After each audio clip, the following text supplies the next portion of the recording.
शांति।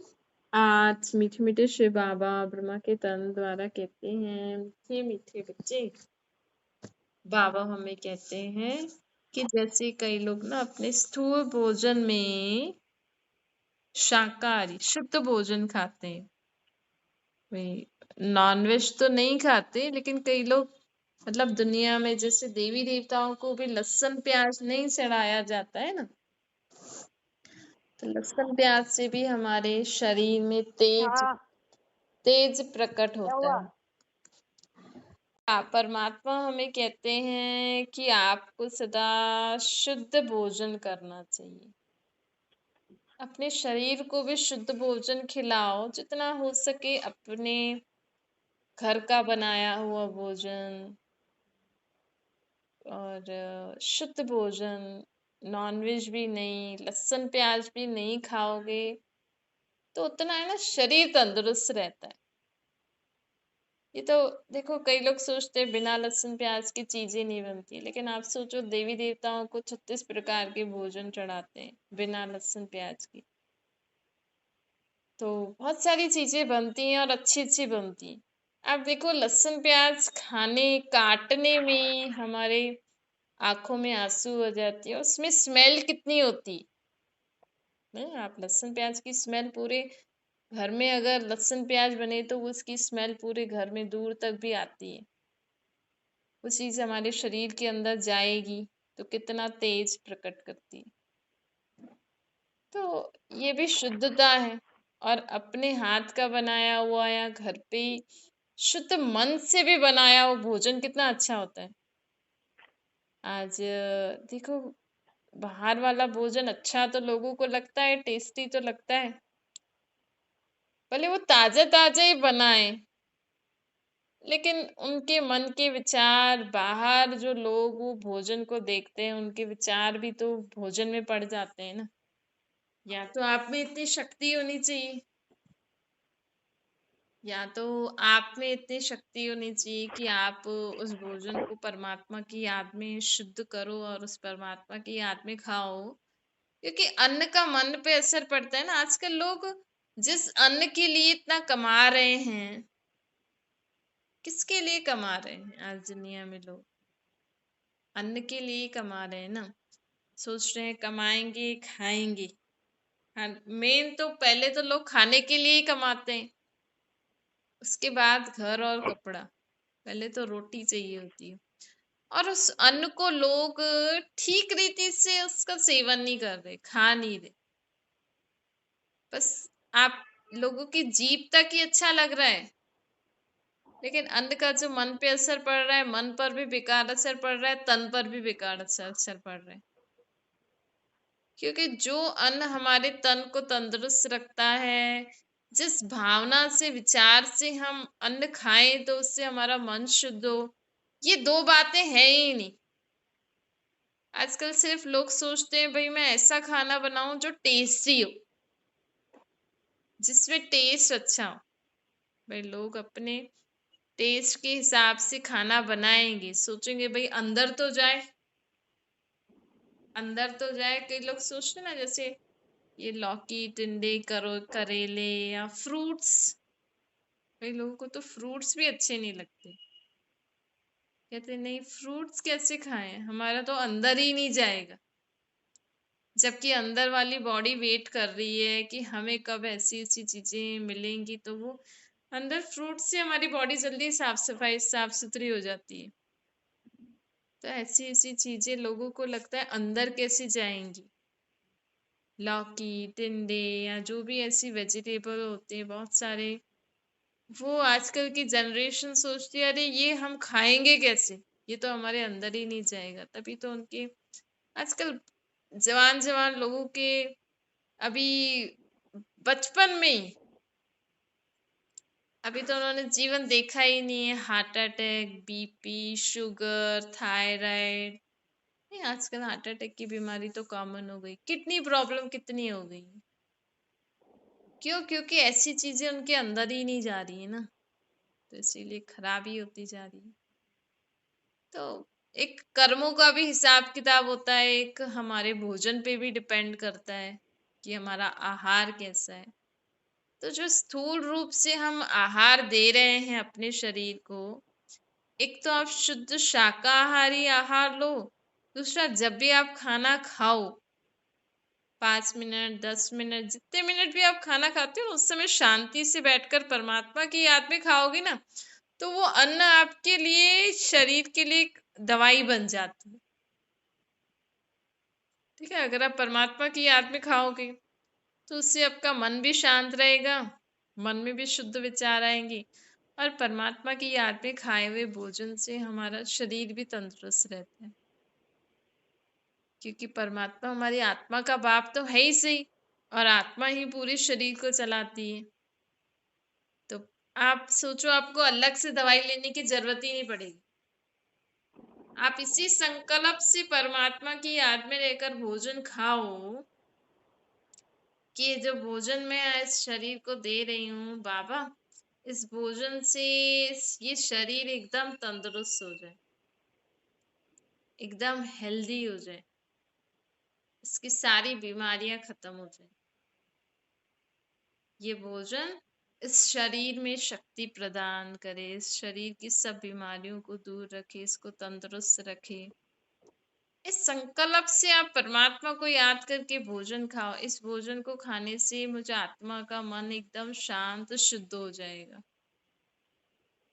ऐसे ऐसे करके जब आप परमात्मा की याद में भोजन खाते हो ना, तो आप दो काम कर सकते हो, मन भी शांत, शरीर भी तंदुरुस्त। और यही लोग सब म्यूट बटन दबा दीजिए। तो और देखो लोग क्या बोलते हैं आजकल कि हाँ, खाना खाते समय मिलेंगे, बात करेंगे, टीवी देखेंगे, क्योंकि टाइम नहीं है। तो सोचते हैं हाँ भाई आज साथ में मिलके डिनर करेंगे और डिस्कस भी करेंगे। सब म्यूट बटन दबा दीजिए, प्रेमा बहन, जयश्री बहन। तो बाबा हमें कहते हैं कि आप क्या कर रहे हो। नहीं, जिस अन्न के लिए आप इतनी मेहनत कर रहे हो, उस अन्न को आप किस रीति अंदर दे रहे हो, उस पे भी तो ध्यान देना चाहिए ना। नहीं, लोग आजकल मेहनत तो कर रहे हैं, लेकिन लोग क्या करते हैं, सिर्फ मेहनत करते हैं कमाने के लिए, कि कम मेहनत कमाएंगे खाएंगे। तो कमा खाने के लिए मेहनत कर रहे हैं या डॉक्टर्स के लिए मेहनत कर रहे हैं।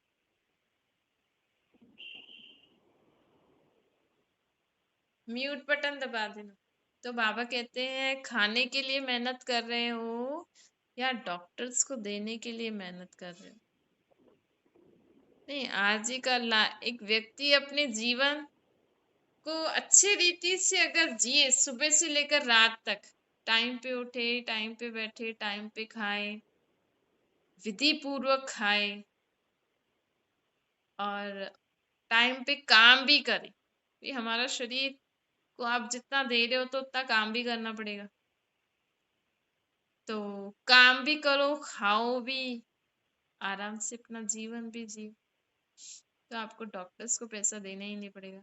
आज जैसे जैसे लोगों की लाइफस्टाइल चेंज हो रही है, जैसे जैसे लोगों का कमाने के लिए मेहनत कर रहे हैं, तो वो तो एक तरीके से ऐसे ही लग रहा है कि आजकल के लोग डॉक्टर्स को पैसे देने के लिए कमा रहे हैं।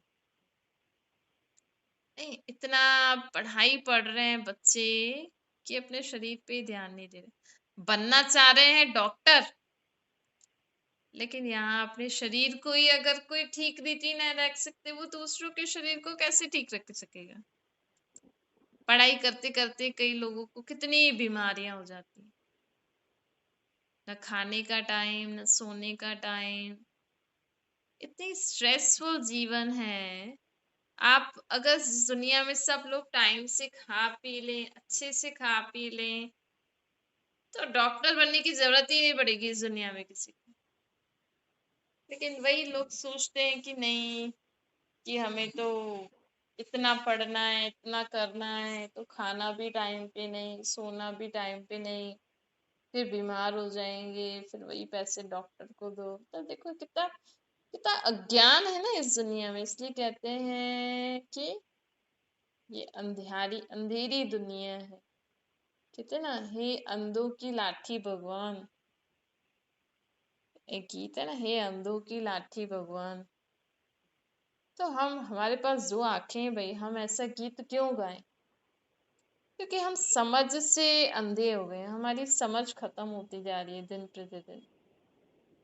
लोगों को यही समझ नहीं है कि हम रोज कमा क्यों रहे हैं, रोज पढ़ क्यों रहे हैं, रोज हम ये सब क्यों कर रहे हैं, क्योंकि हमें जीवन में सुख शांति खुशी चाहिए। लेकिन लोग सुख शांति खुशी कब मिलेगी? जब आप शांति से बैठोगे, अपना सुबह से लेकर रात तक काम बहुत शांति से एंजॉय करके करो। चाहे आप पढ़ाई पढ़ते हो तो भी सोचो भाई आज मैं ये पढ़ाई पढ़ रहा हूँ, आज मैं कुछ नया सीखूंगा। चाहे आप कोई धंधा कर रहे हो, इतना कर्जा लेके धंधा करने की जरूरत क्या है? कई लोगों का शौक होता है मैं ये करूं वो करूं, तो बहुत कर्जा लेके धंधा तो शुरू कर लेते। उनकी वो इच्छा तो पूरी हो जाती, लेकिन वो उस चीज से सुख नहीं ले पाते। आराम से सो नहीं पाते, आराम से खा नहीं पाते। खाने पर भी याद आता है मुझे कर्जा देना है, सोने में भी याद आता है मुझे कर्जा पूरा करना है। उस चीज को होते हुए भी उससे सुख नहीं ले पा रहे। ऐसे ही होता है ना, कईयों को शौक होता है मैं गाड़ी लूं, कार ले भी ली, लेकिन वो कार की जो भी होती हैं पैसे वैसे देना करना हर महीने, उस टेंशन में वो कार का सुख ले पाते। तो ऐसे मनुष्य आत्माओं को समझना चाहिए कि हमें शुद्ध, सूक्ष्म और स्थूल आहार लेना चाहिए। भोजन भी शुद्ध लो, और हमारा जो सूक्ष्म आहार होते हैं ना, जो हमारा मन बुद्धि में संकल्प होते हैं, वो भी हमारे हमेशा शुद्ध होने चाहिए। कभी भी हमारी मन और बुद्धि में ना विकारी संकल्प का ग्रहण नहीं करना चाहिए। जब हम किसी के शरीर को देखते हैं ना, देखो, जब किसी के शरीर को कोई देखता है तो कभी कभी उसकी विकारी दृष्टि, काम विकार की दृष्टि चली जाती है, वृत्ति कभी मोह की चली जाती है। कभी उसको देख के, उसकी शक्ल देख के उसको जलन होती है, उसको गुस्सा आता है। तब विकार मतलब काम, क्रोध, लोभ, मोह, अहंकार, ईर्ष्या, द्वेष, नफरत, घृणा। किसी को देख के लोगों को घृणा आ रही है, किसी को देख के लोगों को नफरत आ रही है, ईर्ष्या हो रही है, गुस्सा आ रहा है, विकार, काम विकार की फीलिंग आ रही है। ये विकारी दृष्टि होती है, विकारी वृत्ति होती है। इस चीज को हमें बुद्धि में ग्रहण नहीं करना चाहिए। कभी भी आपको किसी को देख के अगर ऐसी घृणा का संकल्प भी आए तो कहना नहीं, ये शुद्ध आत्मा, ये शुद्ध आत्मा है, ये अच्छी आत्मा है। उसको ग्रहण नहीं करना, उसको एक्सेप्ट नहीं करना। मन में आएंगे आपके संकल्प। जैसे आपके सामने कोई नॉनवेज की प्लेट लेके आ जाए, अगर आप नहीं खाते हो, और अगर कोई नॉनवेज की प्लेट लेके आ जाए तो आप उसको स्वीकार करोगे? ऐसे ही आपके मन में, आपकी बुद्धि में किसी को देखकर, किसी व्यक्ति को, किसी चीज को, किसी के ऊपर देखकर जब आपके मन में विकारी भावना आती है, काम की, क्रोध की, लोभ की, मोह की, अहंकार की, ईर्ष्या, द्वेष, नफरत, घृणा, तो आप उसको स्वीकार नहीं करना। आप बोलना नहीं, ये बहुत अच्छी आत्मा है। आपके साथ किसी ने कितना भी बुरा किया हो, नहीं, आम दुनिया में तो लोग ऐसे लोगों को दुश्मन की दृष्टि से देखते हैं, लेकिन आप हमेशा उसको एक शुद्ध आत्मा की दृष्टि से देखना है। कभी भी अपने मन में उसके प्रति ऐसे नहीं करना, ऐसे नहीं रखना, ये खराब है, इसने मेरे साथ ऐसा किया, इसने मुझे ऐसा बोला, ये ऐसी है, ये वैसी, मुझे पता नहीं, ये शुद्ध आत्मा है बस, और मुझे कुछ भी पता नहीं। ये बहुत अच्छी आत्मा है। ऐसे ऐसे करके हमें अपने मन बुद्धि को भी सदा शुद्ध आहार देना है। तो परमात्मा आज हमें क्या कहते हैं बाबा, कि आपको स्थूल और सूक्ष्म रूप से क्या बनना है, शाकाहारी बनना है। स्थूल और सूक्ष्म रूप से आपको शुद्ध आहारी बनना है। तो इसके लिए ना हमें हमेशा अपनी आत्मिक दृष्टि से सर्व को देखो। उनकी शरीर रूपी चमड़ी को देखोगे ना, देखो आप अगर अपने बेटे को देखोगे, आपका बेटा है, बेटी है, जो भी आपका है संबंधी, दैहिक संबंधी, कभी कभी उनकी चमड़ी से आप उनको चमड़ी से देखोगे तो आपको मोह होता है ना, उसमें मोह उत्पन्न होता है ना, तो मोह भी विकार है। तो ये तो अशुद्ध आहार हो गया। हाँ, ये आत्मा है, ये शुद्ध आत्मा है, ये आत्मा मेरा भाई है। इस समय ये पार्ट बजा रहा है, जो भी आपका पार्ट बजा रहा है, बेटा है, बेटी है, पति है, जो भी है। लेकिन ये कौन है, ये एक शुद्ध आत्मा है। उसको कभी भी हमें उस रीति से एक्सेप्ट नहीं, उस रीति से उसको उस दृष्टि से ना देखो, ये मेरा बेटा है। तो इस रीति से हमें हमेशा क्या करना चाहिए, शुद्ध आहारी बन। परमात्मा आज हमें बोलते हैं कि आपको शुद्ध आहारी बनना है। शुद्ध आहारी बनने के लिए हमें हमेशा सर्व को आत्मिक दृष्टि से देखो। हाँ, सुनोगे ना? तो, तो बाबा आज हमें कहते हैं आपको सबको शुद्ध आहारी रूप, मतलब सबको अच्छी भावना से देखो। किसी को भी चमड़ी के संबंध से न देखकर हमेशा आत्मिक संबंध, आत्मिक भाव रख के देखोगे ना, तो आपको हमेशा उसके प्रति शुद्ध संकल्प आएंगे और हमारी आत्मा और शरीर दोनों तंदुरुस्त रहेंगे। तो आत्मा और शरीर को तंदुरुस्त रखने के लिए हमेशा क्या करना है, शुद्ध आहारी बनो, सदा सबसे श्रेष्ठ व्यवहार करो। देवता बनने के लिए बहुत सहज उपाय है। लोग सोचते हैं देवी देवताओं की लोग कितनी पूजा करते हैं। तो देवता बनने के लिए, देवता शब्द से हमें समझ में आता है देवता अर्थात देने वाला। देवी देवता हमें क्या देते हैं, सुख, शांति, खुशी देते हैं ना। अब लक्ष्मी जी की किसी जिन्होंने भी पूजा करी होगी, आपने लक्ष्मी जी से धन मांगा भी होगा, तो लक्ष्मी जी ने धन थोड़ी पहुंचाया अभी आपके घर में। वो तो हमें समझ देती हैं, शक्ति देती हैं, ताकि हम अच्छे से कमा के और अच्छे से काम करके और पैसा कमा सकें। धन थोड़ी देते हैं। तो देवी देवताओं से लोग क्या मांगते हैं, देवी देवता हमें क्या दे सकते हैं, गुण, शक्तियां, समझ। तो यही परमात्मा हमें कहते हैं कि देवता अगर आपको बनना है तो आपके हर संकल्प, बोल, कर्म से लोगों को गुण, शक्तियां और ज्ञान की अनुभूति हो, समझ की अनुभूति हो। कभी कभी कोई लोग होते हैं ना जो बहुत सहन करके जीवन में चलते हैं और खुश भी रहते हैं। सहन करना ये नहीं आप चुपचाप चल रहे हो, वहां उनके साथ रहकर चल रहे हो। सहन करना मतलब होता है कि आपके साथ कोई कोई कितनी भी बुराई करे, आप उनके लिए सदा अच्छा सोचो और उनसे अच्छा चलो और उनके लिए बुराई भी नहीं करो। क्योंकि सहन करने के साथ समाना भी आना चाहिए। अगर आपको बात को समाना नहीं आ रहा है, आप उस उनके सामने तो भले ही आप चल रहे हो लेकिन पीठ पीछे उनकी बुराई कर रहे हो, उनके लिए उल्टा सुल्टा फैला रहे हो, तो मतलब आपने कुछ भी सहन नहीं किया। उन्होंने आपको बोला, आपने औरों को बोल दिया उसके बारे में, बस खत्म। लेकिन जो इंसान सहन करके चलता है, बड़ी बड़ी परिस्थितियों को भी सामना करके चलता है, अच्छे से जीवन में आगे बढ़ता है, तो उनको बोलते हैं ना भाई आप तो जैसे देवता हो।